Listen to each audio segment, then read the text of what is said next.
Smith Hart, brother to Brett and Owen, and brother-in-law to the British Bulldog Davey Boy Smith, posted on his official Facebook page that Owen Hart and Davey Boy Smith will not be getting inducted into the WWE Hall of Fame class of 2016.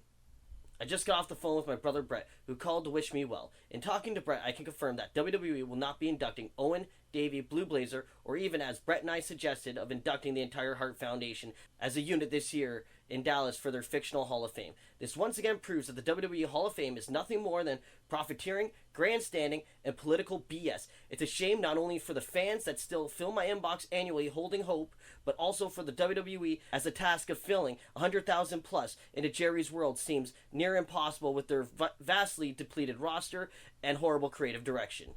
Hart Foundation induction on its own would not fill the stadium, but I'm sure it would help more than the proposed inductions of The Godfather, Jacqueline, or JBL, with all due respect. The reason given for the lack of an Owen induction is still on our former sister-in-law, Martha, who still holds a grudge as if the tragedy happened days ago.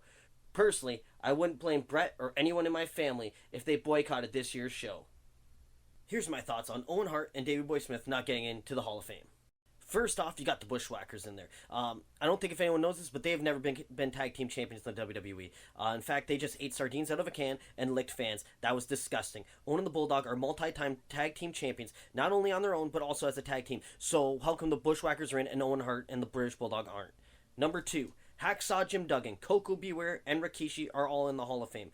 Hacksaw Jim Duggan in his WWE career never won a championship, but he did win the first ever Royal Rumble match. In WCW, he was United States champion and also a TV champion. Koko B. Ware never won a championship, period. He was the guy that came out with a parrot named Frankie. The bird was more over than him. That's why I still remember the bird's name. Rikishi actually did something in the WWE. Former Intercontinental Champion, multi-time tag team champion. Out of the three, Rikishi has the best claim out of anyone, but his accolades do not measure in comparison to Owen Hart or the British Bulldog Davey Boy Smith. Owen Hart is a King of the Ring winner. He's also a multi-time Slammy Award winner. 2-time tag team champions with Yokozuna. Tag team champions with the British Bulldog Davey Boy Smith. Tag team champions with Jeff Jarrett. 2-time Intercontinental Championship. He was also European champion. And you're telling me this guy can't get in the Hall of Fame? Now on to the Bulldog. The Bulldog is also a multi-time tag team champion, as the British Bulldogs with the Dynamite Kid, also with Owen Hart. Former Intercontinental champion. Former Hardcore champion. And he was the first ever European champion. And these guys aren't in the friggin' Hall of Fame? Are you kidding me?